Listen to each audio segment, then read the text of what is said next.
3 Syrians arrested on a Caribbean island accused of traveling with fake Greek passports. Now, it's unclear where they were headed, but officials in St. Maarten saying the 3 traveled from Europe to Brazil to the Dominican Republic to Haiti, where they then boarded a flight to St. Maarten. Investigators say Syrians arrested in neighboring countries have used similar routes. So far, there is no reported evidence linking the men to terrorist groups. Ironically, 1 week ago, 5 Syrian nationals were also caught at an airport with 5 fake Greek IDs.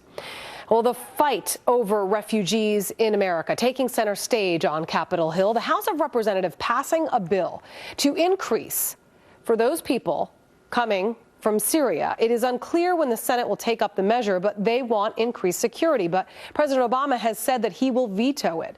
The debate comes as the U.S. is set to accept 10,000 Syrian refugees in the next year. Now, to put that into perspective for you, the U.S. accepted just 22 Syrians during the 2011 fiscal year and about 1,700 people last year. Garrett Tenney has more from Washington. Garrett. Julie, President Obama has vowed to veto the House's bill if it reaches his desk. And while he's in Malaysia, he emphasized his support for bringing Syrian refugees to the U.S. by visiting with refugee children, saying they are not a threat to anyone's safety and are just like any other child in America. As long as I'm president, we're going to keep on stepping up and making sure that America remains, as it has always been, a place where people who in other parts of the world are subject to discrimination or violence, that they have in America a friend and a place of refuge.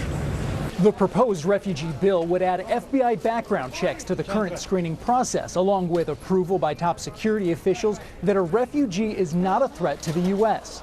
The White House says those measures are unnecessary and would only create significant delays and obstacles. The bill now moves to the Senate, where Minority Leader Harry Reid has vowed to block it. Last night in Iowa at the Presidential Family Forum, 2 senators who are running for the GOP nomination said after the attacks in Paris, it's only common sense to pause and reevaluate our refugee screening procedures. I've spent the last week in the Senate, though, trying to make sure the enemy doesn't come here. One of the ways they can come here is as refugees. We all have a great deal of sympathy. My church has supported refugees.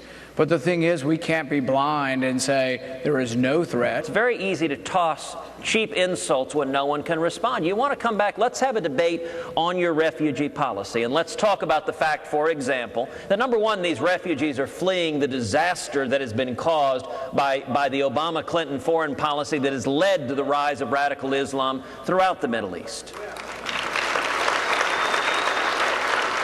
Let's talk about the facts that if you look at the refugees streaming into Europe, one study said that 77% of them were young males.